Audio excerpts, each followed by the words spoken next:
Assalamualaikum warahmatullahi wabarakatuh. Bismillahirrahmanirrahim. Alhamdulillahi rabbil alamin. Wa bihi nasta'inu ala umurid dunya waddin. Thumma assalatu wassalamu ala ashrafil anbiya'i wal mursalin. Nabiyyina Muhammadin wa ala alihi wa ashabihi ajma'in. La hawla wa la quwwata illa billahil aliyyil azim, amma ba'd. Alhamdulillah, izin Allah jualah, sore ini kita dipertemukan oleh Allah Subhanahu wa ta'ala di rumah Allah yang mulia ini, di majelis yang insya Allah juga mulia, majelis taman surga, majelis yang insya Allah dipenuhi oleh para malaikat, majelis yang mudah-mudahan menjadi salah satu wasilah bagi kita mendapatkan karunia, rahmat, maghfirah dan barakah dari Allah Subhanahu wa ta'ala, lebih-lebih ini di bulan suci Ramadan. Sungguh bahagia tersendiri bagi saya bisa bertemu, bersilaturahim dengan Bapak, Ibu dan rekan-rekan semua di sini. Mudah-mudahan silaturahim saya ini pun membawa kebaikan insyaAllah bagi kita semua, baik di dunia maupun di akhirat. Amin Allahumma amin. Hadirin hadirat sekalian yang dirahmati Allah, tema kita sore ini seperti yang tadi disampaikan adalah tentang menghindar futur, menjaga istiqamah. Kita ingin sepakat dulu pengertian futur dan istiqamah, biar nanti bahasan kita jelas. Kita bahas dulu yang pertama, yaitu futur, dan kenapa futur itu harus kita hindari. Nah, bicara tentang futur, inilah makna dan pengertian futur. Secara bahasa, futur artinya jatuh, dari kata fataro, mestinya tanpa hai, yakni jatuh, tidak mau beramal lagi. Itu pengertian dari futur. Jatuh, dan jatuhnya itu kemudian tidak mau beramal lagi. Jadi gambarannya seperti orang jalan, jatuh, habis itu dia tidak melanjutkan. Itu yang namanya futur.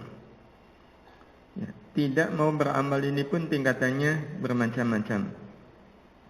Kalau ukurannya sholat, tadinya biasa sholat itu berjamaah di masjid, awal waktu, shaf paling awal. Suatu saat ada penurunan.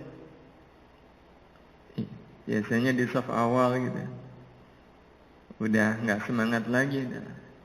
Yang penting saya sholatnya di masjid. Nah, itu sudah ada indikasi futur. Nanti kalau kemudian berpikir, wong di rumah juga sholat itu sah, ngapain capek-capek ke masjid? Nah, itu berarti sudah mulai futurnya meningkat. Nah, biasanya tepat waktu, sholat zuhur jam 1 kan sah juga. Jam 1:30 masih sah, ngapain kemudian di awal waktu? Nah, itu berarti futurnya sudah mulai meningkat. Stadiumnya itu naik. Sampai pada tingkat kemudian ngapain sholat? Sholat nggak bikin kaya. Wah, kalau itu futurnya betul-betul futur total, 100%. Dia sama sekali tidak beramal. Nah, karena itu fenomena futur ini patut untuk diwaspadai. Apakah itu terjadi pada diri kita? Dengan sekian banyak stadium tadi, sesuai dengan amal masing-masing. Ini pengertian dari futur. Betul-betul seperti perahu yang terkurung, nggak bisa berbuat apa-apa, tidak bisa kemana-mana. Nah, yang kedua adalah, atau kenapa kemudian terjadi futur? Kenapa bisa terjadi futur? Padahal tadinya beliau sangat rajin di dalam melakukan amal kebaikan. Kok bisa futur? Nah, Ini yang nanti akan kita bahas secara khusus. Hadirin hadirat sekalian, futur itu sebenarnya terjadi karena amal-amal baik kita tidak mengisi hati dengan kekuatannya. Ini dia masalahnya. Futur itu terjadi karena amal-amal baik yang kita lakukan itu tidak mengisi hati dengan kekuatannya. Harusnya ketika orang beribadah, ibadah itu bisa mengisi hatinya.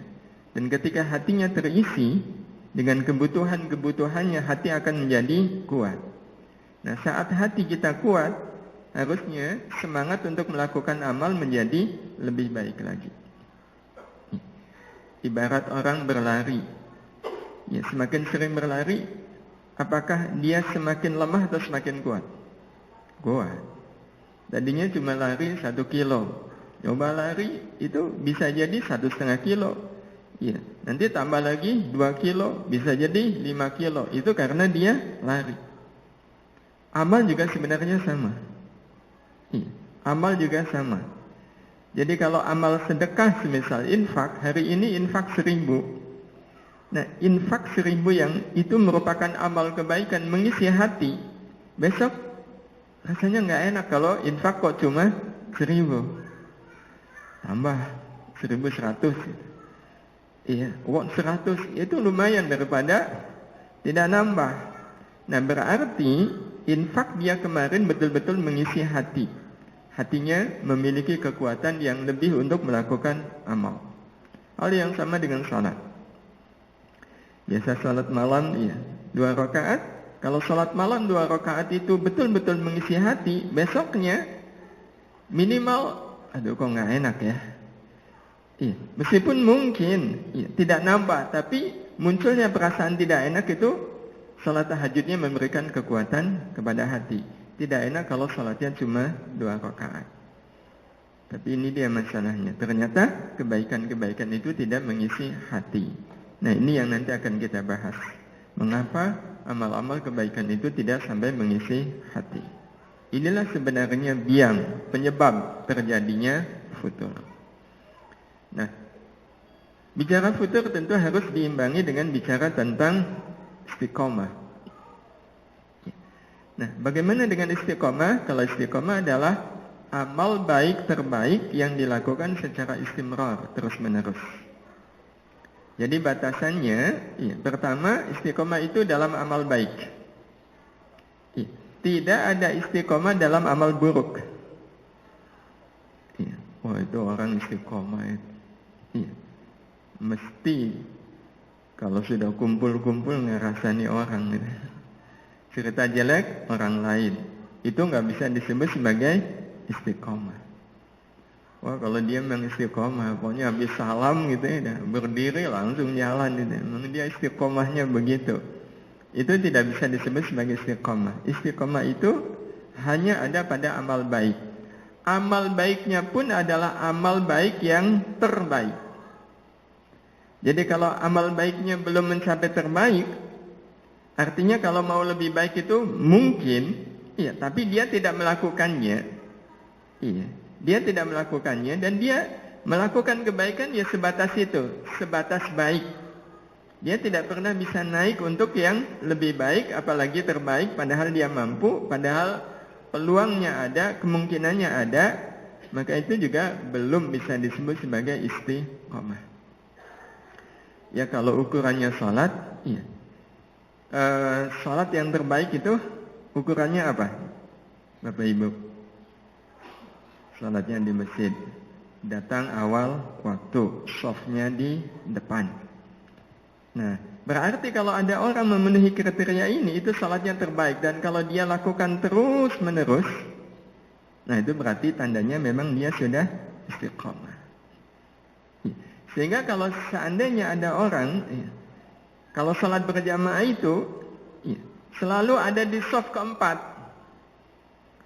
atau shaf kedua, padahal mungkin dia ada di shaf yang pertama, tapi nggak pernah dia lakukan, itu belum bisa disebut sebagai istiqomah. Wah, memang dia istiqomah di shaf yang kedua.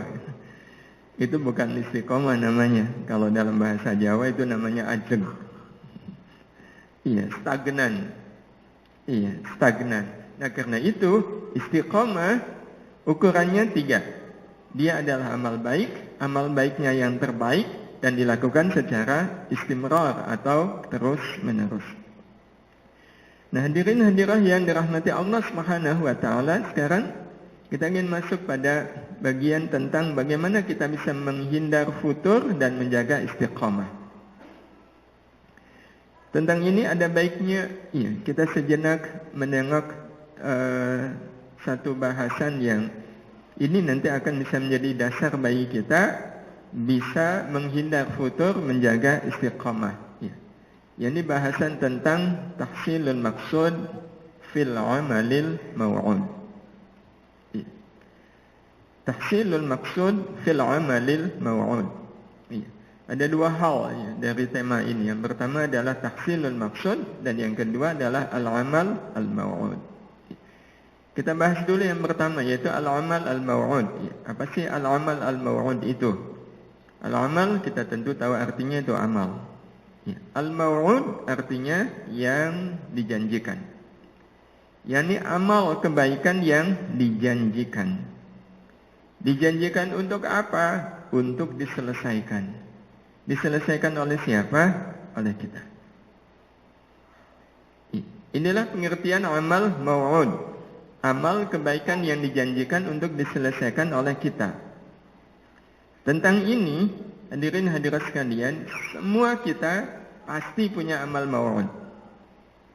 Tidak ada satupun di antara kita yang bisa menghindar dari yang namanya amal mau'ud. Amal mau'ud kita suatu saat bisa sama, tapi lain waktu bisa beda. Kalau kita dengar azan, apa yang kemudian kita lakukan? Ke masjid. Salat berjamaah. Berarti amal mau'ud kita sama. Menyelesaikan salat berjamaah. Itu termasuk janji. Janji seorang muslim. Dengar azan, ke masjid. Itu janji seorang muslim.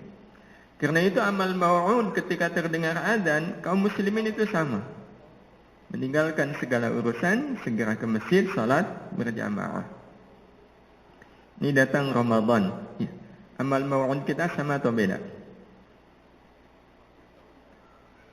Dari Ramadannya ini sama. Sama-sama puasa. Sama-sama tarawih, sama-sama i'tikaf. Itu amal mau'ud yang jenisnya sama. Tapi bisa jadi amal mau'ud kita beda. Sesuai dengan kita ada di mana, kita siapa, kita berhadapan dengan siapa. Di hadapan istri kita punya amal mau'ud tersendiri. Di hadapan anak, amal mau'udnya bisa beda. Dengan tetangga, amal mau'udnya bisa lain lagi. Pedagang, amal mau'udnya tentu beda dengan pegawai. Semua itu adalah amal mau'ud yang pasti akan dihadapi oleh setiap kita. Nah, ini pengertian dari amal mau'ud. Nah, yang kedua adalah tahsilul maksud. Tahsilul maksud. Dari kata tahsil dan maksud. Tahsil artinya menghasilkan. Ini sudah jadi bahasa kita. Hasil. Maksud sebenarnya juga sudah jadi bahasa kita. Karena itu tahsilul maksud memiliki makna menghasilkan maksud yang dituju. Menghasilkan maksud yang dituju. Kalau di kalangan pesantren itu biasanya disingkat dengan istilah hasil maksud. Menghasilkan maksud yang dituju. Menghasilkan maksud dari apa? Fil amalil mau'ud, dari amal-amal mau'ud kita. Artinya dari tema ini, jemaah sekalian yang dirahmati Allah Subhanahu wa taala, orientasi kita tidak hanya sebatas menyelesaikan amal-amal mau'ud. Tapi bagaimana amal-amal mau'ud itu bisa menghasilkan maksud yang dituju. Bisa menghasilkan maksud yang dituju. Itu yang lebih penting. Bahasa singkatnya, bagaimana amal-amal mau'ud itu bisa hasil maksud. Karena kalau cuma hasil, tidak mencapai maksud, wah itu bikin kecewa. Hasilnya dapat, tapi maksudnya nggak dapat. Contoh, mahasiswa kuliah. Iya. Orientasinya apa? Berhasil. Dan ukuran berhasilnya apa? Lulus dengan IPK tertinggi. Iya. Bayangkan lulus IPK-nya 3,85. Itu berarti berhasil nggak? Berhasil. Ya, tapi baru sebatas berhasil. Belum mencapai maksud.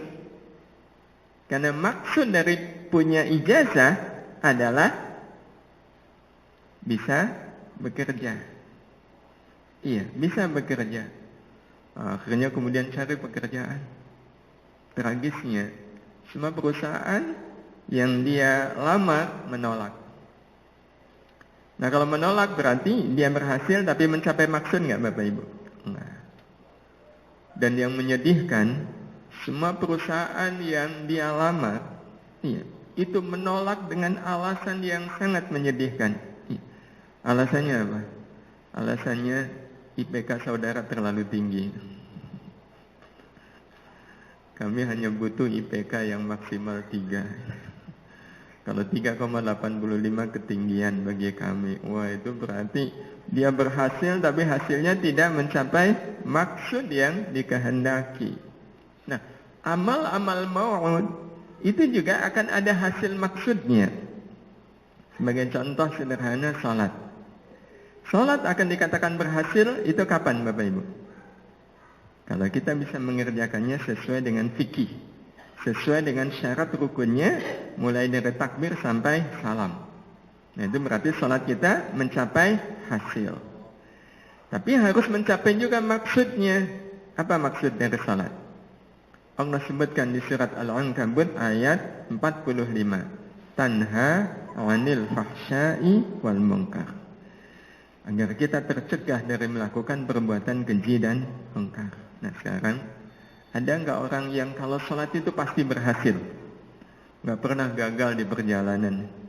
Selalu sukses dari takbir sampai salam sesuai dengan syarat rukunnya. Tapi selalu saja setelah sholat ada saja kemungkaran yang dia lakukan. Iya, mulai dari cerita jelek orang lain. Bahkan kadang, iya, habis sholat itu, Pak, itu siapa sih yang peci putih itu? Wah, itu kan orang paling cerewet di kampung kita. Oh, orang paling cerewet. Padahal habis sholat, sholatnya berhasil, tapi mencapai maksud nggak? Enggak. Nah, kalau nanti Bapak Ibu yang dirahmati Allah Subhanahu wa Ta'ala, amal-amal baik kita, amal-amal mau'ud kita yang kita lakukan sampai pada tingkat berhasil tapi tidak mencapai maksud, inilah yang tidak akan pernah membuat hati kita jadi kuat. Inilah yang akan membuat hati kita tidak akan pernah bisa kuat. Ya. Akan lain, akan beda dengan orang yang setiap kali dia melakukan amal kebaikan, itu selalu mencapai hasil maksud. Nah, karena itulah ada baiknya kita ingin bahas bagaimana sih proses agar amal-amal kita itu mencapai hasil maksud. Jadi kalau kita memang rajin sholat itu, ya sholat itu betul-betul bisa mencegah kita dari melakukan perbuatan keji dan mungkar. Sehingga kalau ada orang cerita jelek orang lain itu udah perasaan kita nggak enak. Saya kan orang sholat. Masa orang sholat kok cerita jelek orang lain? Enggak. Saya nggak mau. Nah, bagaimana kita bisa melakukan amal baik yang mencapai maksud-maksud seperti ini? Mari kita lihat tahap demi tahapnya. Inilah kita sedang beramal, apapun amal kita. Tahap paling awal agar amal-amal kita mencapai hasil maksud adalah amal yang kita lakukan itu harus sampai ke hati. Ini tahap awal. Amal itu harus mencapai hati. Kita sering mengatakannya sepenuh hati. Amal sepenuh hati itu adalah amal baik yang kita lakukan dan betul-betul amal itu mencapai hati kita.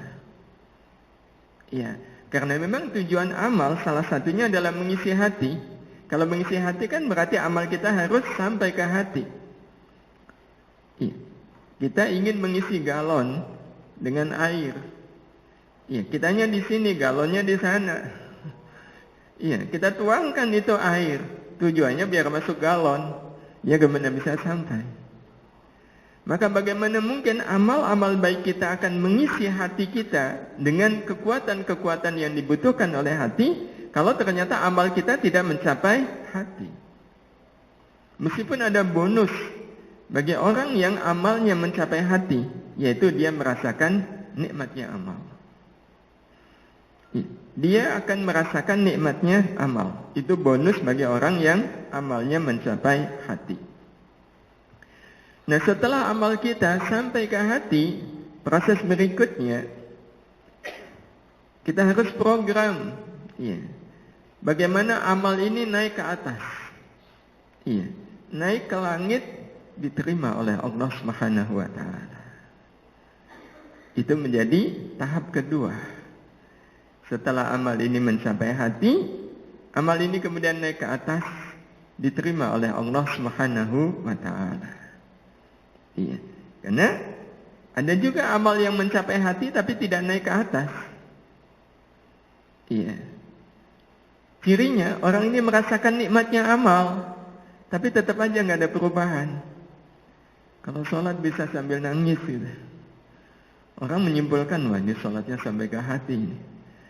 Tapi habis sholat tetap aja marah-marah ya. Tetap aja musuhan ya. Tetap aja jengkelan. Nah, itu berarti bisa jadi itu karena sholatnya tidak naik ke atas. Tidak diterima oleh Allah Subhanahu wa taala.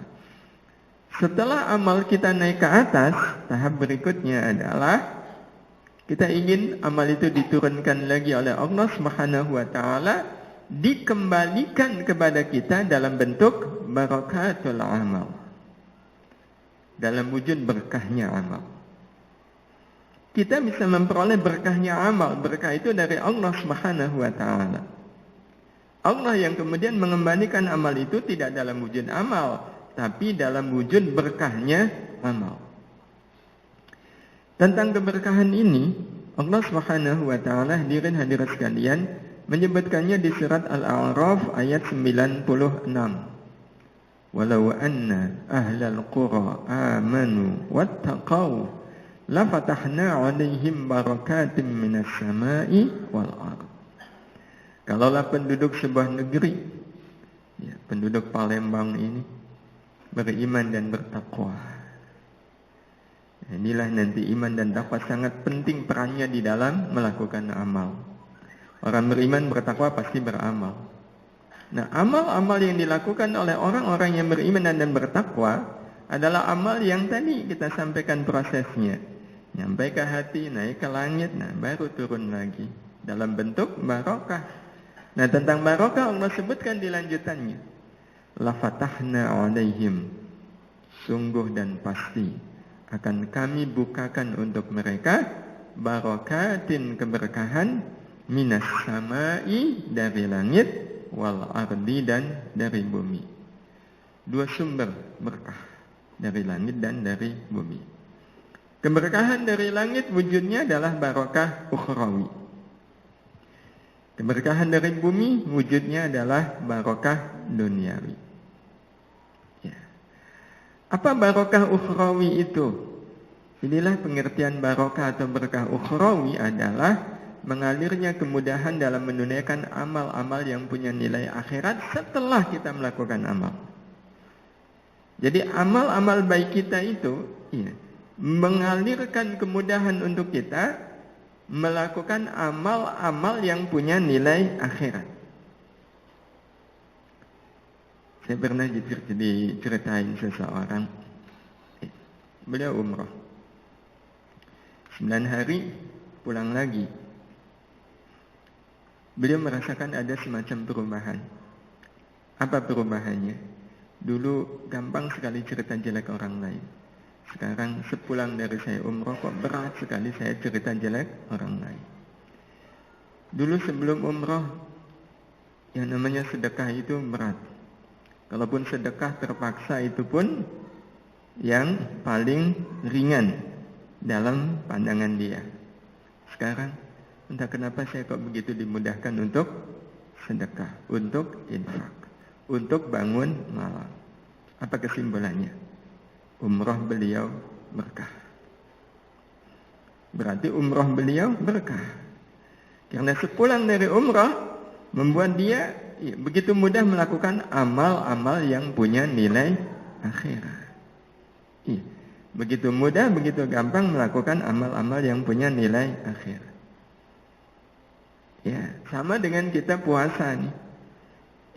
Puasa, lapar, tapi entah kenapa malamnya kok saya begitu semangat untuk melakukan amal-amal kebaikan. Apa yang kalau di luar Ramadan itu rasanya berat gitu untuk melakukan amal kebaikan, sekarang kok ringan. Bisa jadi itu puasa kita berkah. Ini berkah yang Allah curahkan dari langit. Dan satu lagi adalah keberkahan yang Allah keluarkan dari bumi. Itulah keberkahan yang sifatnya duniawi. Wujudnya apa? Wujudnya adalah terbukanya pintu-pintu kemudahan dalam urusan dunia yang bisa menjadi jalan akhir. Ya, dan cerita haji juga tadi saya ingat ada seseorang, dia udah nabung, nabung haji. Nah di tengah-tengah nabung itu tetangga sebelah, nawarkan tanah seluas 4.000 meter, ada kebun jatinya, harganya lumayan terjangkau, cukup, dengan uang tabungan haji beliau, sempat tergoda mengalihkan tabungan haji untuk beli tanah. Soalnya lumayan ini. Udah harganya terjangkau, ada pohon jatinya lagi. Tapi kemudian beliau tersadar, niat saya kan untuk haji. Enggak. Alhamdulillah akhirnya lulus. Tidak jadi beli tanah. Akhirnya bisa berangkat haji dengan tabungan beliau itu. Nah, pada saat di tanah suci beliau doa. Doanya, ya Allah, kalau memang tanah itu adalah rezeki buatku, jangan kemana-manakan ya Allah. Pulang dari tanah suci, entah kenapa, rezekinya gampang. Sehingga, tanah itu akhirnya terbeli oleh beliau. Dan karena tanah itu terbeli oleh beliau, 3 tahun kemudian jatinya dipanen. Wah, itu berarti pintu rezekinya terbuka enggak? Bayangkan jati itu, panen jati itu kan, subhanallah. Uangnya, hasil menjual jati itu, beliau gunakan, ada yang untuk infak, untuk sedekah, tentu juga zakat, dan ternyata bisa juga beliau pakai untuk kembali berangkat ke tanah suci. Zaman waktu belum ada batasan orang menunaikan haji.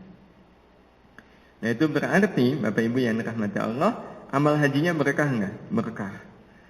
Akhiratnya berkah, dunianya juga berkah. Nah, kalau amal-amal kita bisa mendatangkan keberkahan seperti ini, tahukah kita salah satu keberkahan itu adalah kita bisa istiqomah. Ya. Jadi istiqomah itu sebenarnya adalah wujud dari berkahnya amal-amal kebaikan kita, karena amal kebaikan kita mengisi hati, naik ke langit, turun lagi menjadi barokah. Barokahnya kembali kita melakukan amal kebaikan. Amal kebaikan itu nyampe ke hati, naik ke langit, turun lagi dalam bentuk kita kembali melakukan amal kebaikan itu. Terus menerus jadilah kita orang yang istiqomah. Nah, sekarang tinggal bagaimana caranya, apa ikhtiar kita agar amal yang kita lakukan ini sampai ke hati, naik ke langit, turun lagi menjadi barokah amal. Karena ini tidak berlangsung seperti eskalator otomatis. Harus ada yang kita lakukan agar amal kita sampai ke hati, naik ke langit, turun lagi menjadi barokah. Nah, caranya agar amal kita sampai ke hati, maka yang harus kita lakukan, Bapak Ibu, kita harus melakukan amal itu disertai dengan at-ta'zim, disertai dengan rasa ta'zim. Nanti akan kita jelaskan seperti apa ta'zim itu. Artinya kalau ada orang yang melakukan amal, di tengah-tengah dia melakukan amal, enggak ada rasa ta'zim kepada Allah, enggak ada, yakin amal itu tidak akan mencapai hati. Amal itu tidak akan sampai ke hati ketika tidak disertai dengan ta'zim. Contoh, kita sholat berjamaah, imam baca surat, milih surat yang panjang. Itu di hati rasanya rasa apa Bapak Ibu? Rasa senang atau rasa menggerutu? Itu tergantung kita sholat disertai ta'zim tidak. Kalau tidak disertai ta'zim, menggerutu. Aduh imam, asal sholat tarawih kok bacanya Ar-Rahman sampai selesai. Rakaat kedua Al-Waqi'ah. Kalau sudah di hati ini ada rasa begitu, itu kalau bisa dievaluasi, evaluasinya satu aja. Waktu dia sholat tidak menyertakan ta'zim. Ya, kita bahas nanti apa itu ta'zim. Kita lanjutkan dulu tahap berikutnya. Tugas kita berikutnya adalah menjadikan amal yang sudah sampai ke hati itu naik ke langit, diterima oleh Allah Subhanahu wa taala. Apa yang harus kita lakukan? Yang harus kita lakukan adalah menyertakan ikhlas. Iya, beramal secara ikhlas. Nah, seperti apa beramal secara ikhlas itu? Kita sering memahami ikhlas itu kapan? Sebelum, ketika, atau sesudah beramal. Ikhlas itu kapan Bapak Ibu? Bingung kan? Kapan ya? Waktu kita sedekah dikatakan ikhlas itu kapan? Yang namanya ikhlas itu sebelum, ketika, dan sesudah. Ya. Jadi sebelumnya ikhlas, di ketikanya juga ikhlas, sesudahnya juga ikhlas. Iya, harus tiga-tiganya. Karena ada orang yang sebelum beramal dia tidak ikhlas. Iya. Tadinya sih nggak mau azan, gitu. Berat gitu azan. Gitu. Tiba-tiba datang orang yang dia sangat berharap simpatinya. Kok tiba-tiba ada semangat untuk azan? Nah itu berarti dari awal dia ikhlas nggak? Nggak. Iya. Nanti ada orang yang tidak ikhlas di tengah. Ada juga orang yang tidak ikhlas di akhir. Nah karena itu ikhlas harus diwujudkan sebelum, ketika, dan sesudah. Seperti apa? Itu kita bahas nanti. Nah, sekarang kita lanjut dulu yang terakhir. Tugas kita berikutnya adalah menjadikan amal yang sudah diterima oleh Allah itu diturunkan lagi oleh Allah ke bumi dalam bentuk barokahnya amal. Apa yang harus kita lakukan? Yang harus kita lakukan adalah melakukan amal dengan ridha. Jadilah hadirin hadirah yang dirahmati Allah Subhanahu wa taala, tangga-tangga menuju hasil maksud itu ada 3. Kalau kita ingin amal-amal yang kita lakukan mendatangkan hasil dan maksud, maka kita harus menapaki 3 tangga ini. Tangga yang pertama apa? Ta'zim. Yang kedua, ikhlas, dan yang ketiga, ridha. Kita mulai dulu dari yang pertama, yaitu ta'zim. Ya. Ta'zim seperti skema yang tadi kita sampaikan, ya, huwa tariqun lil amal ilal qalb. Ta'zim adalah jalan bagi amal untuk bisa sampai ke hati. Nah, sehingga secara otomatis orang kalau beramal tidak disertai dengan ta'zim, amalnya tidak akan sampai ke hati. Karena dia tidak menemukan jalan untuk bisa sampai ke hati. Jangankan amal, kita saja kalau seandainya pulang ke rumah, ternyata semua akses jalan ke rumah kita ditutup. Bisa nyampe rumah nggak? Iya, padahal kita naik kendaraan, padahal kita naik mobil, naik motor, nggak nyampe rumah karena akses jalannya ditutup. Hal yang sama dengan orang yang beramal tidak disertai dengan ta'zim. Karena itu sederhana. Kalau kita ingin amal-amal kita sampai ke hati, lakukan amal itu disertai dengan ta'zim. Jadi inilah ta'zim adalah jalan bagi amal untuk bisa sampai ke hati. Nah terus ta'zim itu sendiri apa pengertiannya? At-ta'zim fillah. Ta'zim kepada Allah adalah sikap hati yang merasakan keagungan Allah dalam seluruh gerak kehidupan. Ya. Itu yang namanya ta'zim. Jadi wujudnya adalah perasaan yang ada di dalam hati, hati yang merasakan betapa Allah itu maha agung, maha kuasa, maha besar, maha segala-gala. Ada rasa ta'zim yang sangat kuat. Iya, di dalam diri kita kepada Allah Subhanahu wa taala. Dan tahukah kita Bapak Ibu yang dirahmati Allah, Allah sebenarnya sudah meletakkan ta'zim ini di dalam diri kita. Allah sudah meletakkan ta'zim itu di dalam diri kita. Persisnya di dalam hati. Persisnya di dalam hati kita. Allah sudah meletakkannya. Hanya saja banyak di antara kita yang menyia-nyiakannya. Atau merasa tidak ada, padahal sebenarnya ada.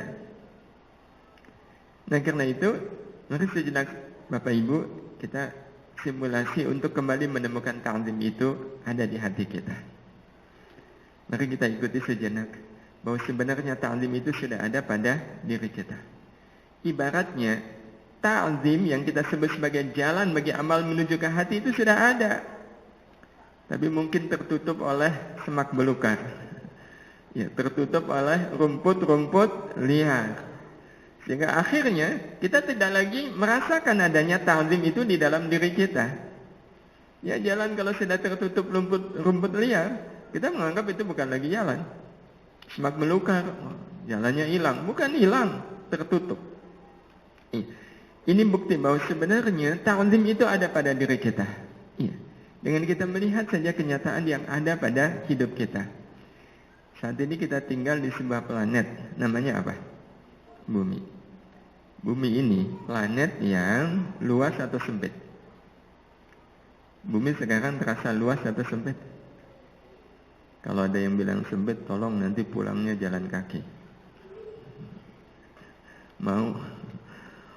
Ya nggak mau lah, jauh gitu. Ya sesempit-sempitnya bumi, kalau kita harus jalan kaki dari Palembang kemana nih? Dari Akobah ini ke rumah kita, kalau rumah kita 2 kilo kan ya lumayan jauh. Bumi ini luas, ya, amat sangat luas. Ya. Dibandingkan dengan Venus, ya.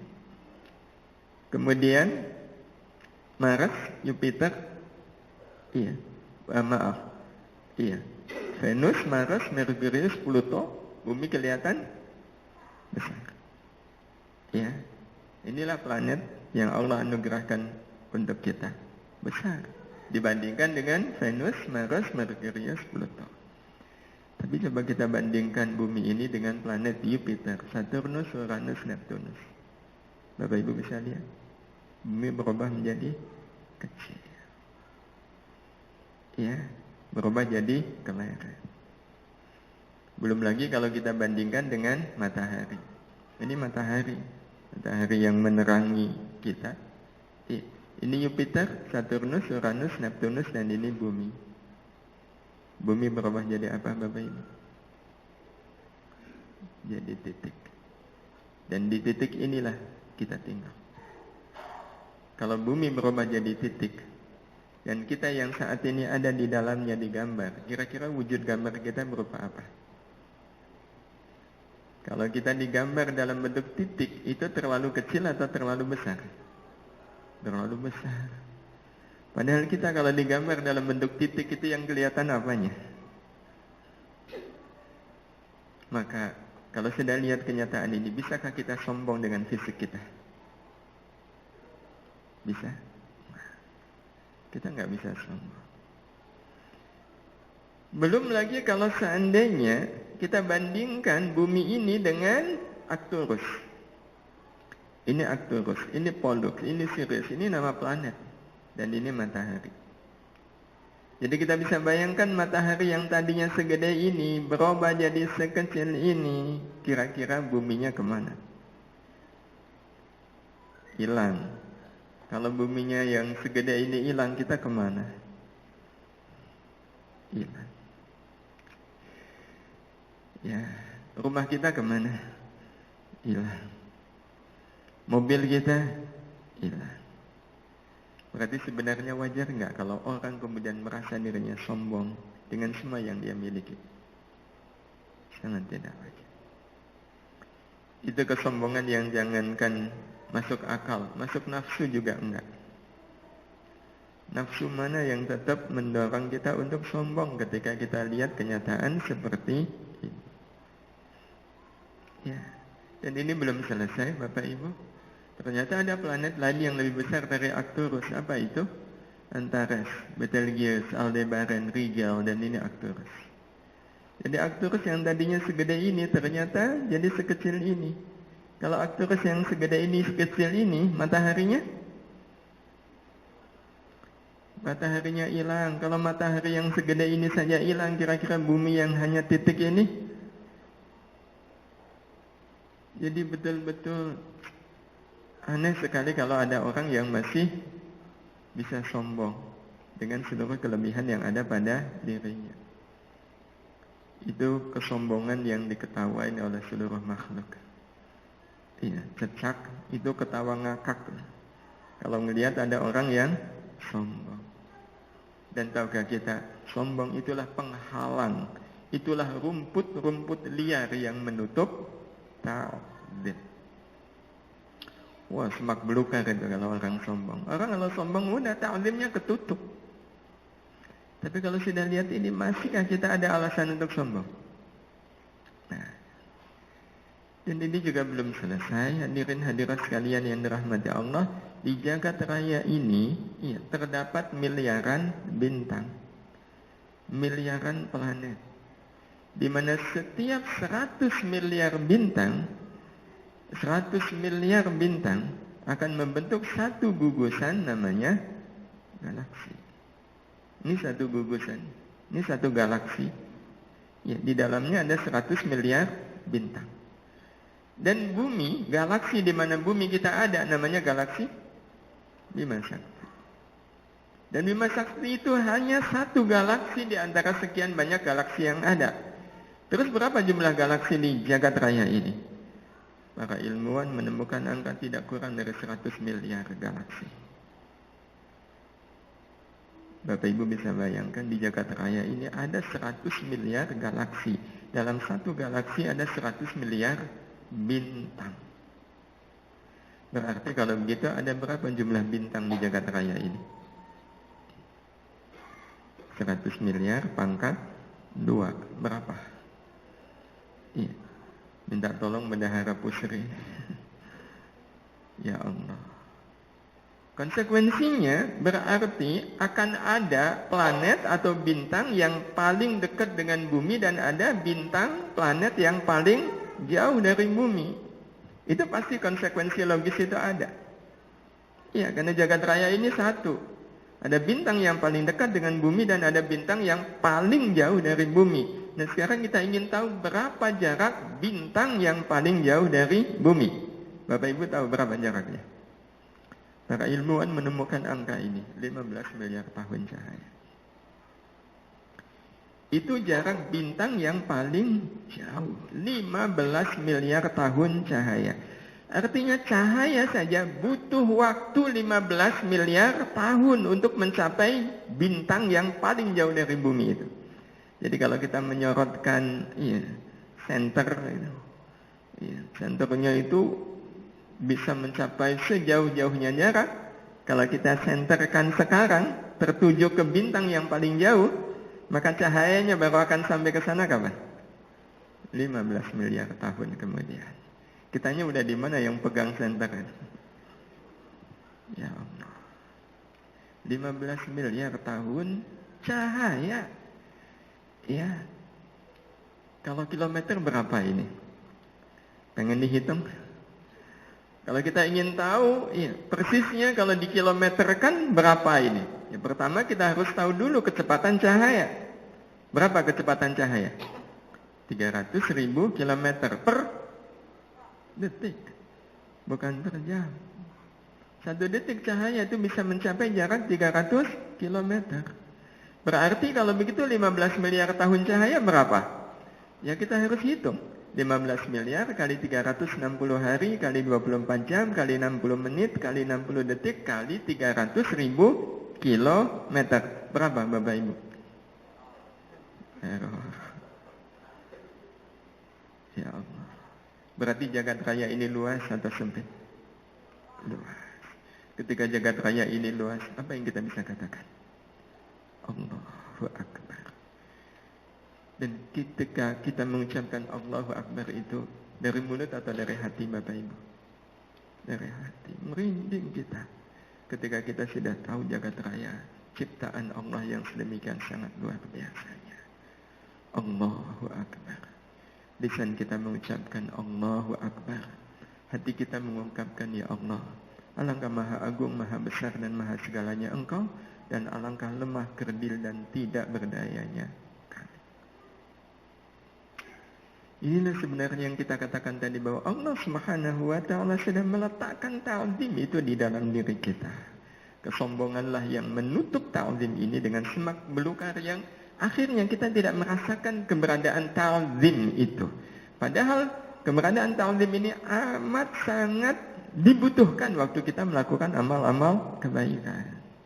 Kita amat butuh melakukan amal kebaikan disertai dengan ta'zim. Allah sendiri menyebutkan wa may yu'azzim sya'airallah fa innaha min taqwal qulub. Barang siapa yang mengagungkan syiar-syiar Allah, dan salah satu syiar Allah itu beramal.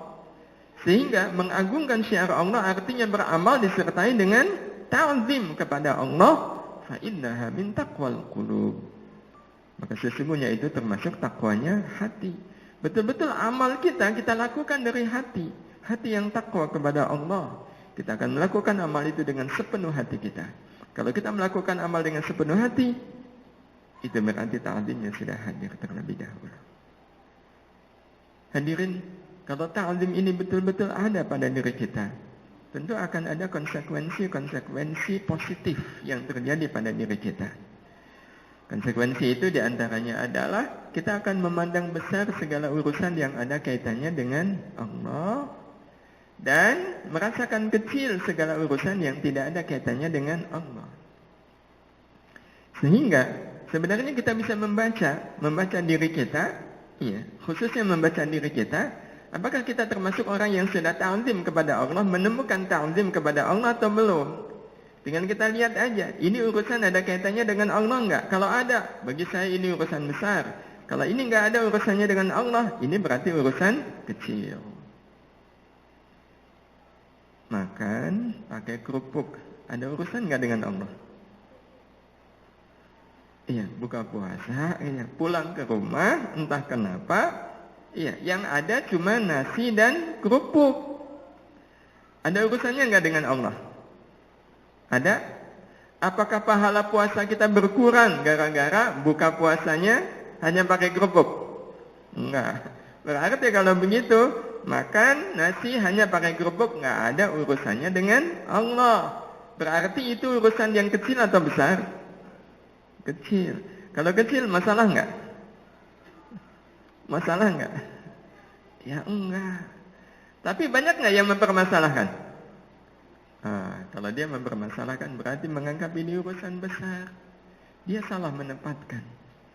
Ya, kalau menganggap besar urusan yang kecil, menganggap besar urusan yang tidak ada kaitannya dengan Allah, itu isyarat berarti di dalam dirinya tidak ada ta'zim. Ngamuk gitu. Bu, niat jadi istri enggak sih? Masa buka puasa cuma pakai kerupuk? Itu berarti ada kesombongan yang menutupi ta'zim. Baru nanti kalau urusan sholat, iya, itu ada urusannya dengan Allah. Berarti urusan sholat urusan besar. Inilah orang kalau hadirin hadirat sekalian dirahmati Allah sudah ada ta'zim.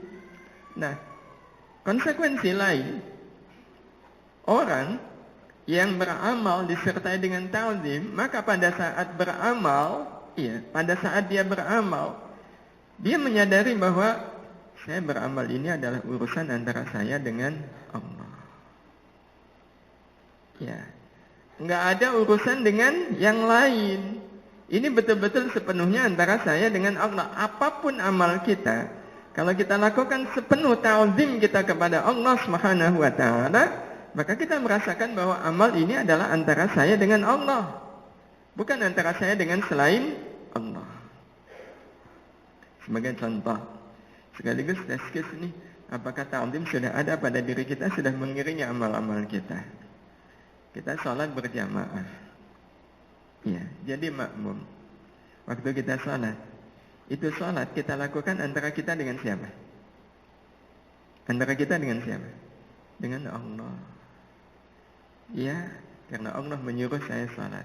Yang menyuruh saya sholat berjamaah adalah Allah. Berarti ini urusan antara saya dengan Allah. Ada kaitannya dengan yang lain? Nah, ada. Iya, ada kaitannya dengan soal imam? Baik, Bapak Ibu, imam, kadang ada imam yang suaranya enak. Tapi bisa juga ada orang yang imam yang suaranya nggak enak. Kalau soal bacaannya baik, benar, tajwidnya benar, makhrajnya benar, panjang pendeknya benar. Cuma suaranya aja yang beda. Yang A ini suaranya enak, kalau B ini suaranya tidak enak. Bapak Ibu, waktu kita salat di belakang kedua imam ini, rasanya sama atau beda? Rasanya sama atau beda? Tolong jawab. Untuk memastikan nih, sama atau beda rasanya? Beda. Kalau beda berarti kita belum sepenuhnya ta'zim kepada Allah. Ya, kalau imamnya bacaannya, suaranya enak, iya, kalau kemudian kita senang, itu wajar nggak? Wajar, karena kita belum ta'zim sama Allah. Kalau suaranya nggak enak, kita pun kemudian ke bawah, jadi nggak enak, wajar nggak? Wajar, karena memang belum ta'zim. Loh ya kan wajar, antara yang suaranya enak dengan suaranya nggak enak kan rasanya beda, kan wajar? Enggak. Kenapa enggak? Karena yang dibaca oleh imam yang suaranya enak apa? Quran. Yang dibaca oleh imam yang suaranya kurang enak itu apa? Quran. Qurannya sama atau beda? Sama atau beda? Sama. Kalau Qurannya sama, kenapa rasanya jatuhnya beda?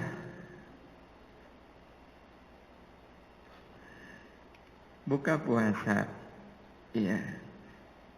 Takmir, pesan makan di warung makan yang sama. Iya. Menunya sama, cuma bungkusnya beda. Ada yang dibungkus pakai kertas, ada yang dibungkus pakai daun pisang. Beda bungkus, tapi sumbernya sama. Kira-kira rasanya nasi bungkus ini sama atau beda? Kenapa sama? Pesennya di warung makan yang sama, menunya juga sama. Kalau ada orang yang bilang, ya beda. Beda rasanya kalau yang dibungkus pakai kertas dengan yang dibungkus pakai daun pisang, itu rasanya beda. Kalau dia bilang rasanya beda, berarti yang dia makan apanya?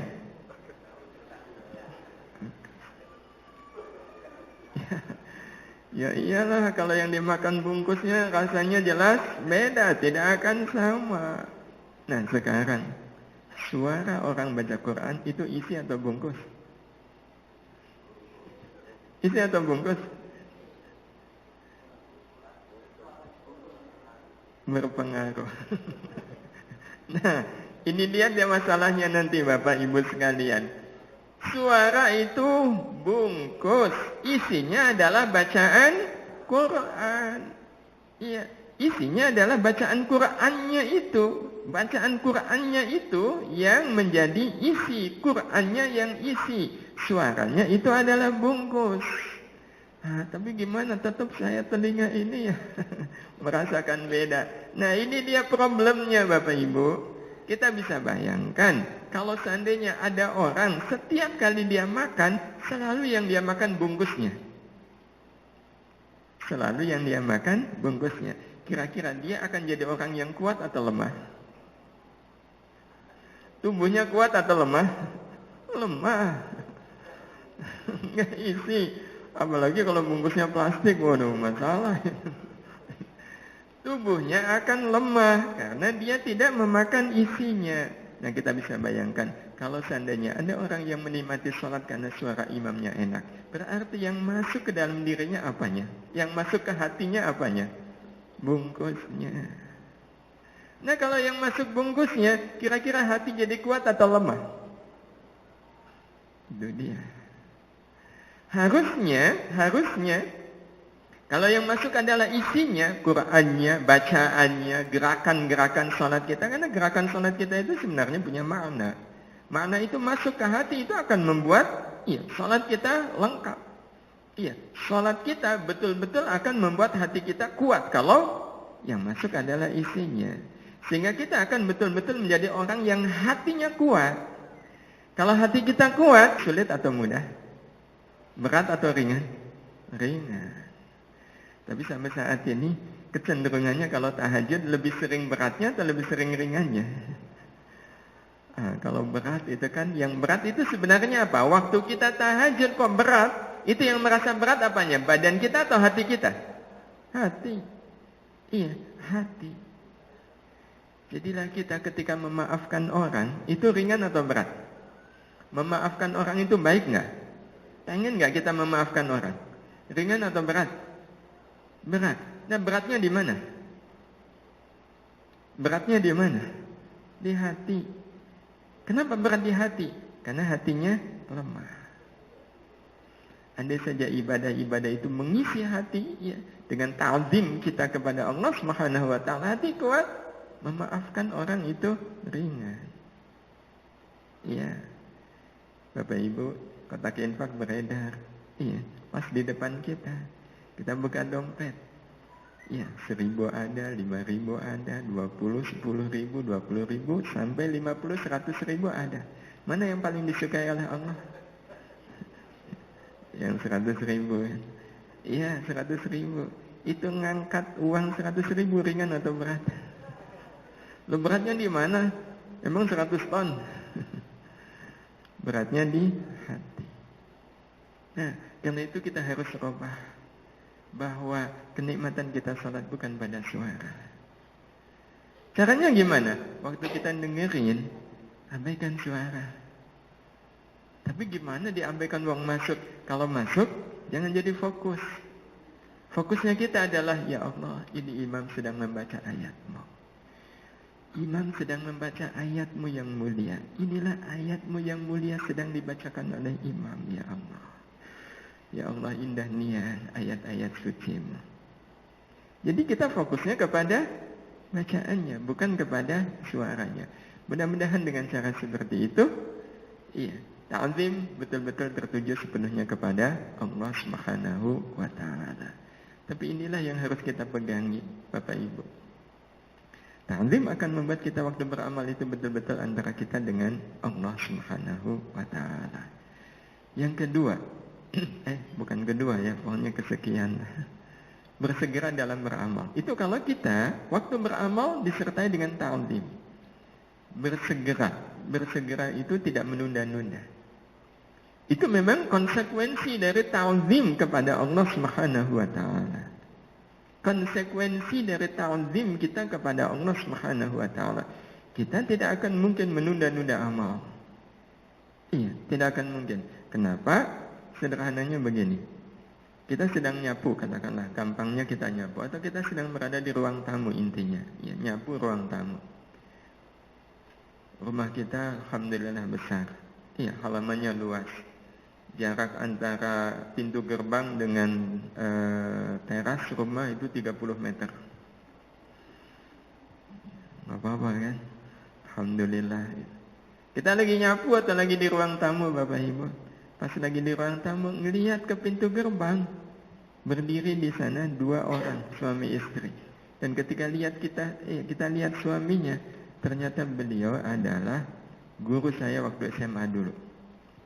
Yang saya sangat ta'zim kepada beliau. Beliau sangat baik kepada saya. Beliau sangat berjasa kepada saya. Jasanya sungguh sangat luar biasa. Sekarang beliau ada di pintu gerbang rumah kita. ada di depan pintu gerbang rumah kita. Dan kita 10 tahun tidak ketemu beliau. Mungkinkah kita akan tetap di ruang tamu? Biarin aja, bisa buka sendiri kok. Paling juga jalan. Nanti ketuk-ketuk pintu, baru saya buka. Mungkinkah itu yang kita lakukan? Mungkin? Tidak. Terus yang kita lakukan apa? Kita segera menuju ke pintu gerbang. Jalan atau lari? Lari. Kenapa? Karena orang yang di depan gerbang itu adalah orang yang saya ta'zimi. Saya sangat ta'zim kepada beliau. Apalagi kalau yang di pintu gerbang itu guru ngaji gitu ya. Ulama. Wah, larinya. Kalau seandainya pas kita keluar, HP bunyi, Pak. Iya, HP bunyi. Kayak ada WA masuk gitu. Sempat mampir dulu nggak ke WA? Wah, diabaikan. Kenapa? Itu ada beliau. Sekarang, waktu dengar azan, kita umumnya bersegera atau pakai santai-santai. Itu tergantung sejauh mana ta'zim itu ada pada diri kita. Ta'zim kepada Allah. Mau ke masjid gitu ya, HP bunyi. Ada WA masuk. Mampir atau diabaikan? Inilah yang kadang menjadi introspeksi muhasabah kita Bapak Ibu yang dirahmati Allah. Di mana sebenarnya ta'zim kita kepada Allah. Padahal ini yang amat sangat dibutuhkan. Ada apa dengan diri kita sehingga kadang kita merasa ta'zim itu tidak muncul. Adakah selain kesombongan yang menutup ta'zim kita kepada Allah Subhanahu wa taala? Itu yang perlu dievaluasi oleh kita. Terakhir, kalau kita beramal disertai dengan ta'zim kepada Allah, maka kita beramal semata-mata hanya karena ingin menghamba kepada Allah. Jadi istilahnya nggak ada tujuan samping. Murni. Ini antara saya dengan Allah. Saya ingin menunjukkan penghambaan saya kepada Allah Subhanahu wa taala ansih. Ya. Ada tujuan lain selain beribadah, selain ta'abbud, menghamba kepada Allah? Nggak ada. Ya. Jadi ketika kita sholat, itu yang ada pada diri kita. Inilah kesempatan saya untuk menunjukkan ta'zim saya kepada Allah Subhanahu wa taala. Dengan saya sholat, dengan saya baca Quran. Sehingga ketika membaca Al-Quran, itu betul-betul dengan sepenuh ta'zim kepada Allah Subhanahu wa taala. Betul-betul hanya karena ingin menunjukkan penghambaan kita kepada Allah. Dan tahukah kita Bapak Ibu yang dirahmati Allah Subhanahu wa taala, Allah akan sangat haru manakala Allah melihat hamba-hambanya kita semua beribadah sepenuhnya karena ta'zim kepada Allah Subhanahu wa taala.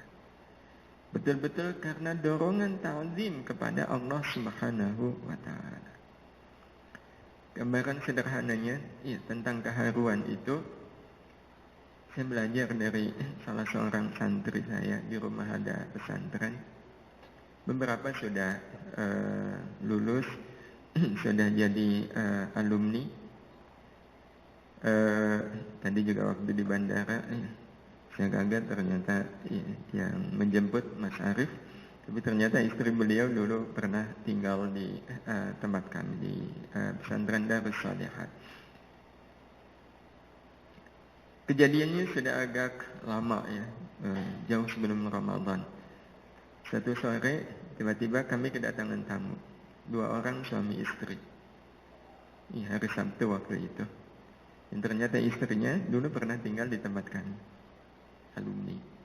Dulu kuliah di UGM, jurusan HI, Hubungan Internasional. Sekarang sudah jadi dosen di UIN Jakarta. Dan sore itu dengan suaminya datang ke rumah. Kagetlah kita. Ada apa tiba-tiba ya? Ketika kita tanya ada apa jawab beliau? Kami ke Jogja, ingin ketemu Umi dan Abi. Mereka memang memanggil kami Umi dan Abi. Kami ingin dengar suara Abi dan Umi, ingin dapat nasihat dari Abi dan Umi, ingin dengar pengajian Abi. Karena setiap Sabtu sore kita ada pengajian umum seperti ini di pesantren.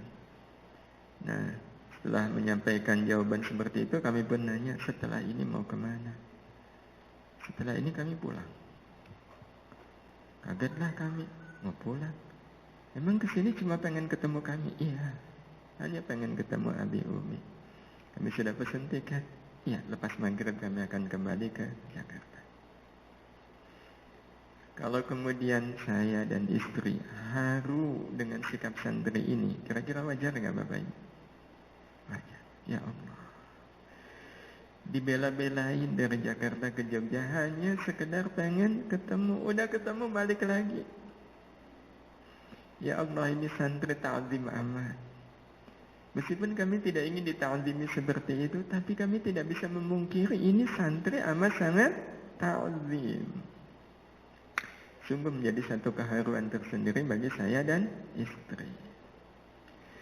Bandingkan kalau seandainya, iya, kami waktu nanya setelah ini mau kemana, gitu. Beliau jawab, mau jalan-jalan ke Malioboro. Sebenarnya boleh nggak habis itu jalan-jalan ke Malioboro? Boleh, wong saya nggak ngongkosin kok. Sah-sah aja kalau kemudian dia jalan-jalan. Iya, nggak ada masalah. Cuma kalau kemudian dia bilang, iya, jalan-jalan ke Malioboro, itu bisa mengurangi nilai kedatangan beliau ke tempat kami nggak? Iya. Iya. Tapi betul-betul hanya pengen ketemu kami, nggak kemana-mana, ketemu temen enggak. Ya, cuma pengen ketemu Abi dan Umi. Tahukah kita, itulah yang akan terjadi kalau seandainya kita beribadah kepada Allah Subhanahu wa Ta'ala karena ta'zim dan ta'abbud kita kepada Allah. Allah pasti akan sangat haru. Iya, Allah pasti akan sangat haru.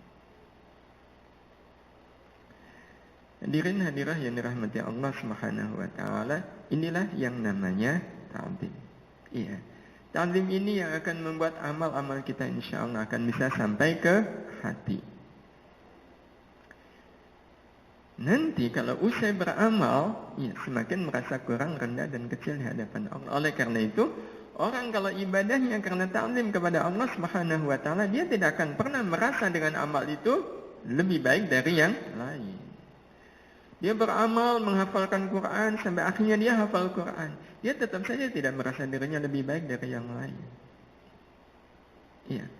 Seorang guru tidak pernah merasa dirinya lebih bila dibanding dengan murid-muridnya. Kenapa? Karena saya ngajar adalah wujud dari ta'zim saya kepada Allah Subhanahu wa Ta'ala. Lain tidak.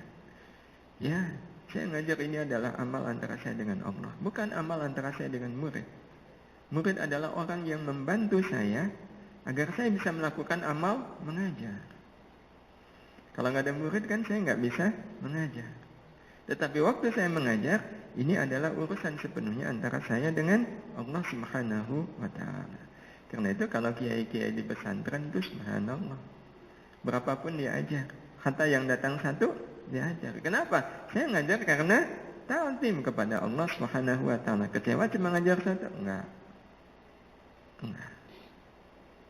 Ya, karena yang saya lakukan ini adalah ta'zim saya kepada Allah Subhanahu wa Ta'ala. Ya, sama dengan bapak-bapak kita semua hadir di sini untuk melakukan amal. Apa amalnya? Hadir di majelis ilmu. Amal bapak ini antara bapak dengan siapa? Antara ibu dengan siapa? Allah. Ada urusan dengan yang menyampaikan? Ada urusan? Kalau nggak ada, kira-kira sama nggak kalau seandainya yang menyampaikan ilmu itu orang yang sangat menarik, iya, kata-katanya enak, bahasanya mudah, dengan semisal ternyata yang ngajar, udah pelajarannya sulit, susah, kata-katanya nggak bisa dipahami, sama nggak? Nah, sebenarnya sama dengan kasus imam tadi. Kan yang penting kita sudah melakukan amal, hadir di majelis ilmu, ini sudah dilihat oleh Allah Subhanahu wa Ta'ala. Siapa yang menyampaikan itu urusan lain. Iya, itu urusan lain. Ya. Tapi kan kalau yang ngajar keterangannya nggak jelas, saya nggak dapat ilmu. Betul nggak? Betul? Ya, saya dapat apa kalau seandainya yang ngajar ternyata keterangannya nggak jelas gitu. Saya nggak dapat ilmu, benar nggak? Benar? Enggak. Enggak. Kita kadang sering terkaget-kaget, Bapak Ibu. Apa yang saya anggap wajar kok ternyata tidak wajar. Iya, lu kan wajar kalau yang menyampaikan ilmu itu, iya, keterangannya nggak jelas, bahasanya kedaluarsa, bulat gitu. Kalau saya nggak dapat ilmu kan ya benar. Nggak benar. Lo nggak benar gimana? Karena yang kemudian membuat kita mendapatkan ilmu itu sebenarnya dari siapa? Dari siapa? Dari Allah. Dan inilah manfaat dari ta'zim. Kami merasakan betul ya, betapa besar peran ta'zim ini ya, dalam amal-amal kita. Iya, dalam amal-amal kita. Saya masih ingat dulu waktu di pesantren kami ngaji. Salah satunya adalah ngaji usul fikih. Usul fikih kan pelajaran berat. Iya. Kami menggunakan kitab Al-Waraqat waktu itu. Pelajarannya usul fikih dapat ustadznya, Masya Allah. Keterangannya berat sekali. Susah gitu dipahami bahasanya. Nggak fokus gitu. Pokoknya ujung-ujungnya selesai ngaji, kami nggak paham. Iya, selesai ngaji kami nggak paham. Tapi ada satu orang santri yang setiap kali beliau ngajar, itu betul-betul beliau menunjukkan kesungguhannya. Ta'zimnya itu nampak, memperhatikan dengan baik. Iya, sang guru itu waktu beliau menjelaskan dia, duduknya juga, pokoknya menunjukkan betapa beliau sangat ta'zim kepada ilmu. Iya, dan ta'zim kepada ilmu itu sebenarnya adalah bagian dari ta'zim kepada syiar-syiar Allah. Iya, kadang kita lihat beliau mencatat gitu. Iya, kita kan jadi penasaran. Ini orang serius amat, tidak ta'zim amat ya. Meskipun nanti kalau sudah selesai pelajaran kita tanya, kamu paham nggak? Enggak. Oh, sama kalau begitu.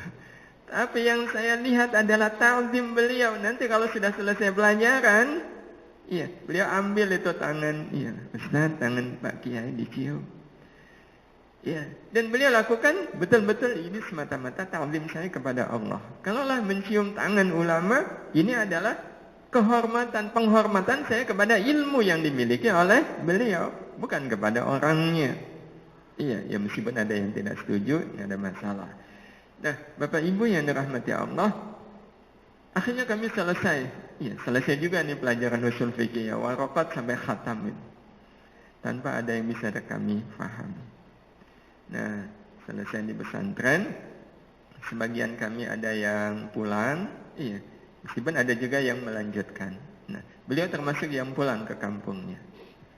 Nah, ketika beliau pulang ke kampungnya, orang-orang kan taunya beliau iya, pulang dari pesantren. Akhirnya ada iya, beberapa takmir masjid datang ke rumah beliau, silaturahim. Nah, salah satunya kemudian menyampaikan permintaan, ya Ustaz, iya. Ini masjid kami jamaahnya pengen sekali ada kajian ya, di masjid gitu. Dan kita lagi nyari-nyari pembicara. Ustaz kan baru pulang dari pesantren. Mohonlah kiranya Ustaz berbagi ilmu dengan kami. Ya awalnya beliau senang gitu. Alhamdulillah ilmu saya bisa manfaat. Terus beliau nanya, apa materinya? Ini jamaah minta materinya tentang usul fikih Ustaz. Ketika bilang usul fikih, gimana itu kepalanya? Usul fikih, gimana ini? Iya, gimana Ustaz bisa? Kan Ustaz udah belajar Ustaz. Iya, kami sangat senang sekali kalau Ustaz mau. Iya, kalau Ustaz nggak menyampaikan kan nanti ada tanggung jawab Ustaz.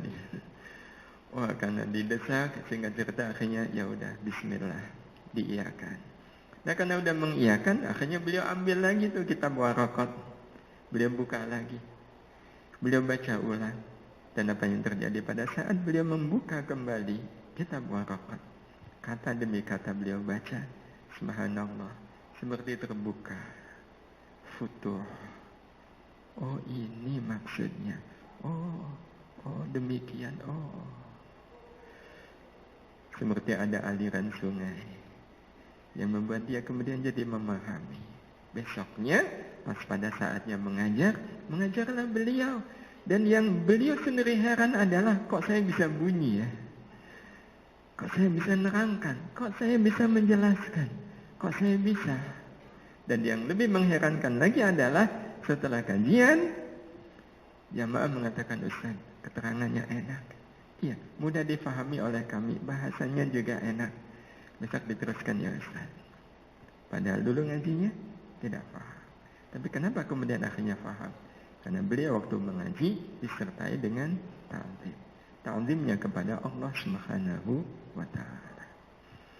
Inilah manfaat dari ta'zim. Tidak akan disia-siakan orang yang melakukan amal disertai dengan ta'zim kepada Allah Subhanahu wa ta'ala. Ya, setelah ta'zim, ikhlas dan ridha. Ya, kalau lihat waktu sudah habis ini waktunya. Maghrib jam berapa? 18? Kita mau sampai maghrib atau sebelum maghrib? Oh sebelum, berarti 17.40. Baik, 17.40. Alhamdulillah hari ini saya dapat bonus setengah jam puasa. Iya, biasanya kalau di Jogja 5:30 kami sudah buka. Iya, ini sudah saat-saat sudah di meja makan nih jam segini. Menyegerakan berbuka, betul. Nah, baik kalau gitu saya singkat aja. Iya, setelah ini kalau ada sisa waktu kita bisa isi dengan dialog tentang ikhlas dan ridha. Ya, singkat aja. Ikhlas itu seperti yang tadi kita sampaikan, sebelum, ketika, dan sesudah. Nah, pengertiannya, iya, sebelum itu artinya, waktu kita melakukan amal, kita menyadari betul bahwa amal ini saya lakukan betul-betul hanya karena rahmat Allah. Saya bisa beramal ini adalah karena rahmat Allah. Itu berarti kita sudah menanamkan ikhlas. Ikhlas sebelum beramal. Saya tidak mungkin bisa melakukan amal ini kalau bukan karena rahmat Allah. Itu wujud keikhlasan kita sebelum beramal. Jadi bukan karena kita mengatakan, ya karena saya kan orang alim, saya kan orang saleh, saya kan keturunan kiai. Masa keturunan kiai nggak bisa melakukan amal seperti ini? Nah itu berarti dia sudah tidak ikhlas dari awal. Jadi ikhlas dari awal adalah kesadaran bahwa saya melakukan amal ini karena rahmat Allah. Yang kedua, ikhlas dikala sedang melakukan amal. Wujudnya adalah bahagia dengan amal. Apapun amalnya, kita lakukan dengan hati yang bahagia. Itu berarti kita ikhlas. Makanya kalau kemudian imam bacaannya panjang gitu, kemudian udah nggak bahagia, itu sebenarnya masalahnya adalah karena dia tidak ikhlas. Iya, baca Quran. Iya, target sehari berapa juz Bapak Ibu? Berapa? Kalau satu apa bedanya dengan sebelum Ramadan Pak? Iya, yaitu dia sebelum Ramadan sama sekali nggak baca. Ya, berarti lumayan lah. 1 juz, ya. 1 juz atau 2 juz. Iya, bisa jadi ada yang targetnya 2 juz karena pengen 2 kali khatam. Kita baca Quran dengan target 2 juz. Waktu kita baca, ya, Quran dengan target 2 juz, berapa kali kita menghitung halaman sisa? Hitung nih, 1, 2, 3, 8. Aduh ya Allah, masih 8 halaman. Itu berarti dia bahagia nggak baca Quran? Enggak. Beban dia baca Quran. Kenapa? Memang dari awal nggak ikhlas. Iya. Kalau orang nggak ikhlas nggak akan bisa bahagia. Karena itu berusaha untuk bahagia. Mudah-mudahan nanti bisa diikhlaskan oleh Allah. Dan yang terakhir, ikhlas sesudah beramal. Nah kalau ikhlas sesudah beramal wujudnya apa? Tidak ada yang saya harapkan dari amal ini kecuali rahmat Allah. Itu ikhlas namanya. Tidak ada yang saya harapkan dari amal ini rahmat Allah. Jadi dimulai dengan kesadaran bahwa saya beramal ini adalah karena rahmat Allah. Dan setelah beramal, berharap betul amal ini bisa mendatangkan rahmat Allah. Yang sangat boleh jadi rahmat Allah yang kita peroleh dari kita beramal bisa kita gunakan lagi untuk melakukan amal berikutnya. Sehingga amal berikutnya kita lakukan semata-mata karena rahmat Allah. Selesai, dapat rahmat Allah lagi, kita gunakan lagi untuk melakukan amal kebaikan. Teruslah kita akhirnya dengan melakukan amal kebaikan itu. Ya, itu yang betul-betul ikhlas. Nah, kalau dikembalikan kepada makna ikhlas, ikhlas itu artinya apa? Murni. Iya, murni. Sebenarnya Bapak Ibu yang dirahmati Allah, kalau kita beramal baik tujuannya biar dapat surga, itu boleh nggak? Boleh nggak? Kok kayak ragu-ragu jawab ini? Boleh? Boleh. Beramal dengan berharap mendapatkan surga, boleh? Baik, kalau boleh, besok kita kalau masuk surga, insya Allah ya, kita masuk surga. Apakah kita masuk surga itu karena amal kita? Kita nanti bisa masuk surga itu karena amal kita? Ya, karena amal kita? Bukan. Loh, kalau bukan, kita masuk surga karena apa? Rahmat Allah. Lah kalau kita masuk surga bukan karena amal kita, terus ngapain kita beramal biar dapat surga? Berarti sebenarnya mana yang lebih tepat? Beramal biar dapat rahmat Allah atau biar dapat surga? Meskipun sekali lagi itu tidak salah, tetapi kalau kita lihat ayat-ayatnya, sebenarnya urusan surga itu urusan kita atau urusan Allah? Allah. Iya, itu urusan Allah. Allah pasti akan memasukkan kita ke surga. Iya. Kalau kita amalnya betul-betul amal yang dilakukan dengan ikhlas. Karena itu orientasi yang kuat dari amal-amal kita adalah rahmat Allah Subhanahu wa taala. Itu yang namanya ikhlas. Adapun ridha, adapun ridha ini berkenaan dengan akibat dari kita beramal. Iya, contoh. Dan inilah yang kadang akhirnya karena kita nggak ridha, amalnya nggak jadi berkah. Kita nolong orang, kita nolong orang. Ini urusan antara kita dengan siapa? Dengan Allah. Ya udah, alhamdulillah saya bisa nolong dia. Tapi apa jadinya Bapak Ibu yang dirahmati Allah kalau orang yang kita tolong membalas kebaikan kita dengan keburukan? Kecewa nggak? Kecewa. Nah itu berarti kita belum menghadirkan ridha. Emang kenapa kecewa? Berarti kita beramal tidak sepenuhnya antara saya dengan Allah. Padahal kita beramal itu kan antara kita dengan Allah. Ya, nggak ada urusan dia membalas kebaikan kita dengan keburukan, itu bukan urusan saya. Itu urusan antara dia dengan Allah. Kan yang penting adalah antara kita dengan Allah. Kita waktu nolong orang, kalaulah pengen dibalas, pengen dapat rahmat, rahmatnya dari siapa? Dari yang kita tolong atau dari Allah? Dari Allah. Pengennya rahmatnya sedikit atau banyak? Banyak. Kalau kita menginginkan rahmat Allah yang banyak dari amal kita menolong orang, sekarang mana yang lebih besar rahmat Allahnya untuk kita? Waktu kita nolong orang, orang itu membalas kebaikan kita dengan kebaikan atau membalas kebaikan kita dengan keburukan? Mana yang lebih besar rahmat Allahnya? Mana? Yang pertama atau yang kedua? Kalau yang kedua, harusnya waktu dia membalas keburukan kita dengan, membalas kebaikan kita dengan keburukan, harusnya kita kecewa atau malah senang? Malah senang.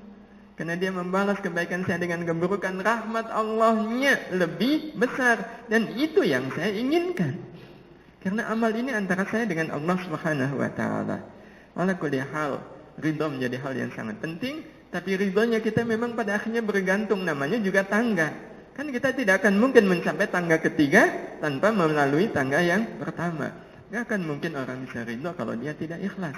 Orang gak akan mungkin bisa ikhlas kecuali dengan ta'zim. Karena itu sebenarnya yang paling pokok adalah sejauh mana kita bisa ta'zim terlebih dahulu. Nanti ikhlas akan bisa kita ikhtiarkan, setelah itu kemudian ridho. Mudah-mudahan dengan 3 ini, amal-amal kita betul-betul akan mencapai hasil maksud. Berhasilnya maksudnya pun insya Allah kita peroleh, kita dapatkan. Allahu a'lam. Ada waktu 10 menit lebih. Barangkali ada tanggapan dari Bapak, Ibu, rekan-rekan, saya persilakan. Langsung? Dipersilakan. Atau dipandu sama MC? Semoga ada. Silakan. Waalaikumsalam warahmatullahi wabarakatuh. Ya, tadi kita membahas tentang futur dan juga istiqomah ya Ustaz ya. Yang menjadi pertanyaan saya adalah ketika kita futur bagaimana untuk bangkit begitu. Ikhtiarnya seperti apa? Baik, ketika kita futur, bagaimana caranya kita bangkit? Sebenarnya, iya, pada saat kita merasa futur, itu harus dilihat dengan baik. Ini futur atau fatrah? Iya, ini futur, ini fenomena futur atau fenomena fatrah.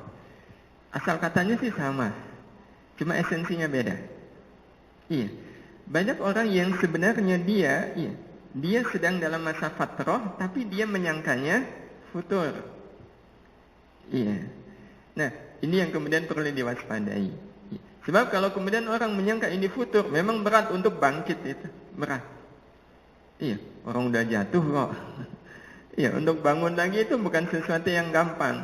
Nah, karena itu, mungkin akan lebih baik kalau seandainya kita merasa, iya, kok males, iya, kok enggan, kok berat saya melakukan amal. Biasanya ke masjid itu ringan gitu, sekarang kok berat. Biasanya tahajud gampang, kok sekarang males gitu. Saya lagi futur. Nah, jangan menyimpulkan futur dulu. Simpulkan itu sebagai fatrah. Itu lebih memudahkan kita. Nah, terus apa bedanya futur dengan fatrah? Kalau futur sudah kita sampaikan, kondisi jatuh yang membuat orang nggak bisa lagi melakukan amal. Tetapi kalau fatrah, itu kalau dalam bahasa kitanya bukan jatuh, tapi bosan. Iya, bosan. Iya. Nah, kalau itu namanya fatrah, hadirin hadirah yang dirahmati Allah, sebenarnya itu tanda baik. Itu sebenarnya tanda baik. Tanda kalau Allah Subhanahu wa taala ingin mengangkat diri kita ke tangga yang lebih tinggi. Makanya dikasih apa yang kemudian disebut dengan fatrah. Iya, jadi perasaan, karena futur atau fatrah itu kan sebenarnya lebih kepada kondisi perasaan dulu kan. Perasaan malas, perasaan berat, perasaan enggan, iya. Perasaan tidak suka dengan kebaikan. Kalau kita memahaminya futur agak sulit untuk kemudian apa ini solusinya. Tapi kalau kemudian kita memahaminya sebagai fatrah, fatrah itu sekali lagi adalah kondisi di mana kita sedang disiapkan oleh Allah Subhanahu wa taala untuk naik ke jenjang yang lebih tinggi. Sebab amal, meskipun jenis amal itu sama, tingkatannya beda. Dua orang yang sama-sama sholat itu bisa jadi kalau tangganya beda kualitasnya. Iya.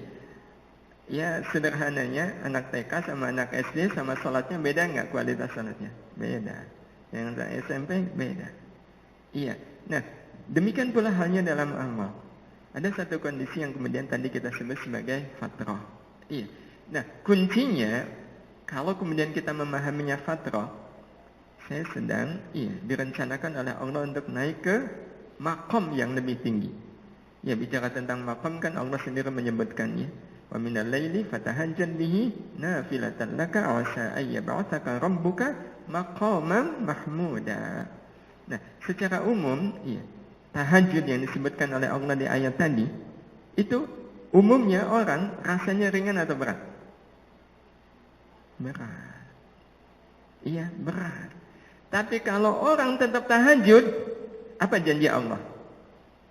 Asa ayyab'atsaka rabbuka maqaman mahmuda.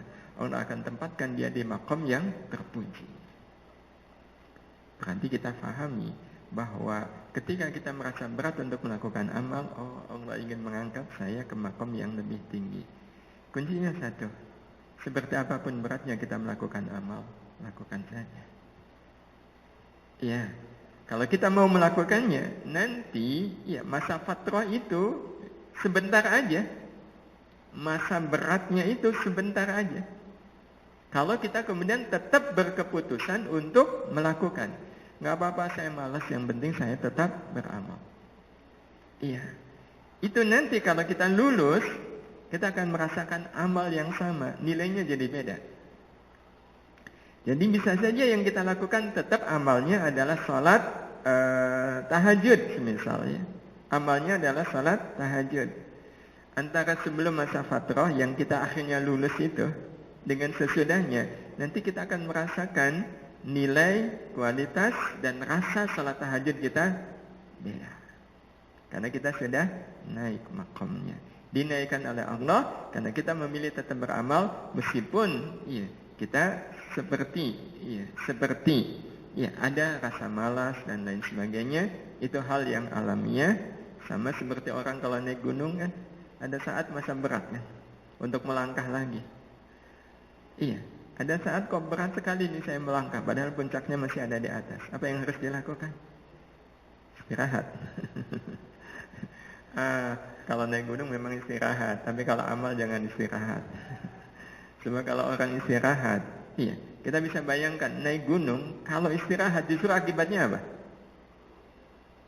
Kaki jadi malah apa? Ya, malah jadi kayak pokoknya kalau pengalaman naik gunung ya tahu betul kan. Aduh capek ini, istirahat dulu nih. Istirahat, 5 menit ternyata naiknya kakinya terasa lebih berat. Maka sebenarnya kuncinya jangan istirahat, kuncinya jalan. Walaupun mungkin jalannya jadi pelan. Jalannya tidak lagi cepat. Maka kalaulah kita biasa tahajud satu malam kok berat sekali tahajud, jangan ditinggalkan tahajud. Tahajudlah, salat malamlah, kalau dalam bahasa para ulama walau rakaatan, walaupun salat malam kita hanya 1 rakaat. Intinya kalau kita malas melakukan amal, jangan tinggalkan keseluruhannya. Lakukan walau itu dalam batas yang minimal. Saya udah malas nih sedekah, jangan tinggalkan sedekah, walau sedekahnya cuma 1000. Tetap ada amal yang kita lakukan. Tentu kalau kita memaksa lebih baik lagi, nanti hasilnya juga akan lebih baik lagi. Jadi bedakan antara futur dengan fatrah. Futur itu memang bisa jadi timbul karena diri kita, tetapi kalau fatrah itu sepenuhnya adalah karunia dari Allah Subhanahu wa ta'ala. Mungkin ada yang lain? Oke, silakan.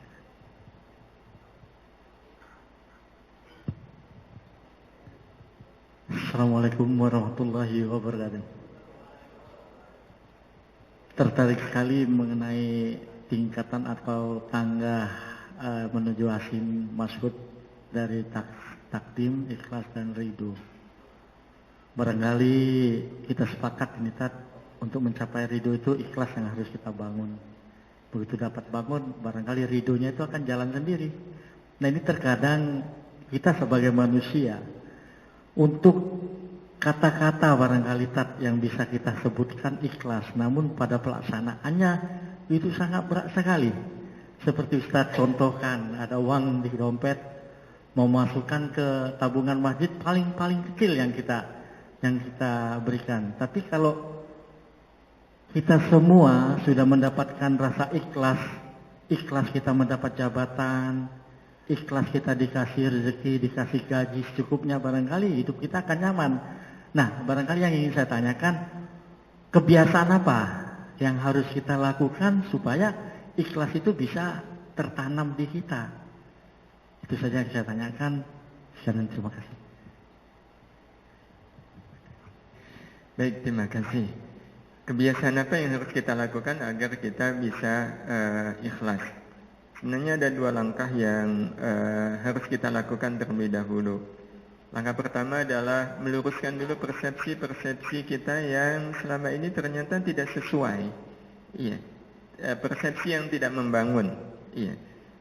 Semisal, bagaimana saya bisa ikhlas?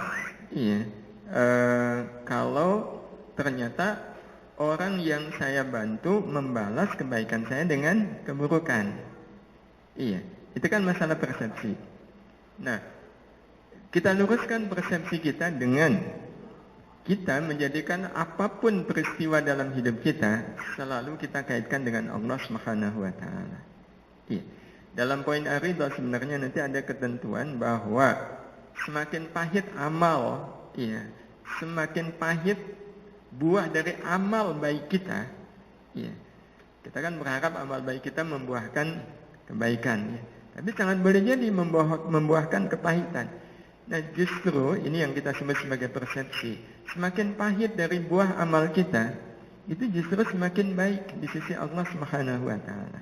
Semakin besar rahmat Allah Subhanahu wa taala yang Allah berikan kepada kita.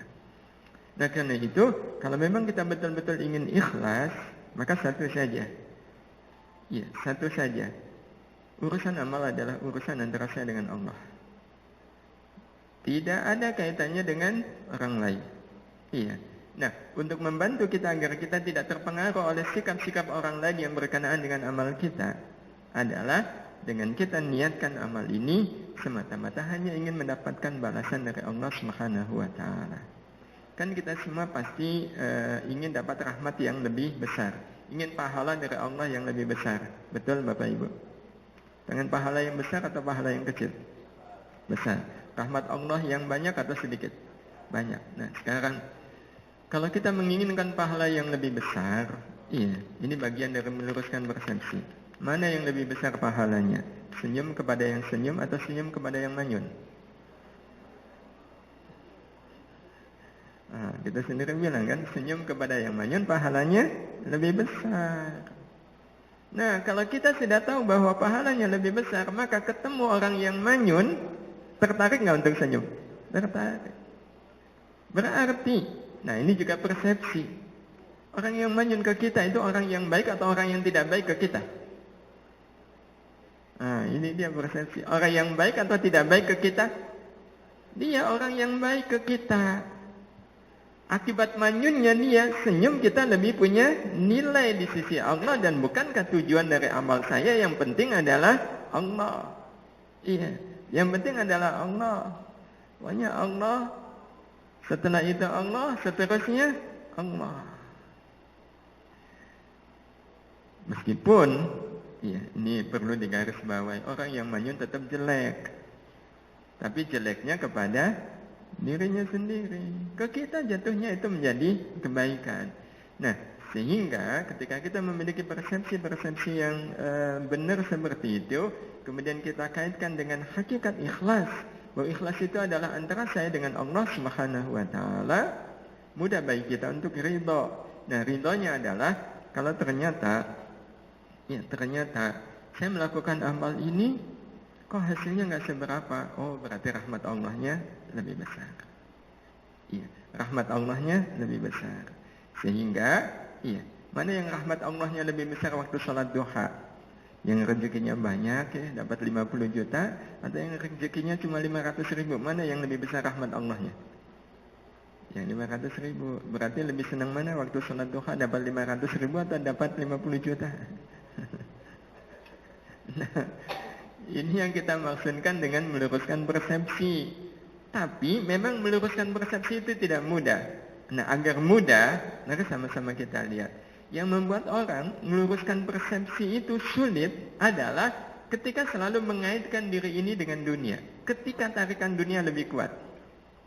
Orang-orang yang tarikan dunianya lebih kuat daripada tarikan akhirat, memang meluruskan persepsi itu nggak gampang. Iya, susah gitu ya.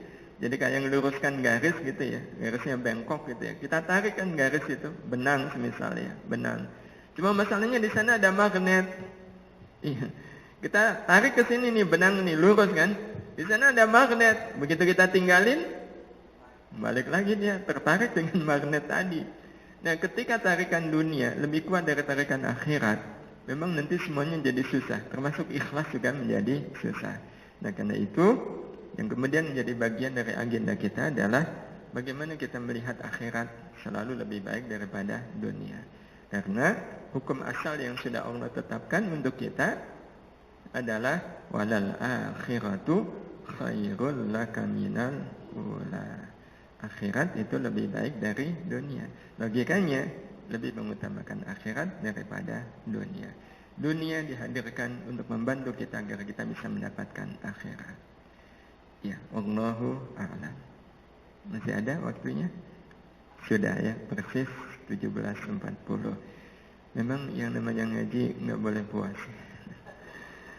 Harus merasa kecewa. Iya, mudah-mudahan kita terus belajar dari siapapun, dan mudah-mudahan setiap ilmu yang Allah karuniakan kepada kita menjadi ilmu yang manfaat. Allahumma amin. Saya kembalikan kepada MC. Saya mohon maaf kalau banyak hal-hal yang kurang berkenan kebenaran sepenuhnya datang dari Allah Subhanahu wa taala. Kesalahan adalah kekhilafan saya pribadi. Mudah-mudahan Allah mengampuni kesalahan dan kekhilafan saya dan kita semua. Hadani Allah wa iyyakum ajma'in. Wassalamualaikum warahmatullahi wabarakatuh. Syukran.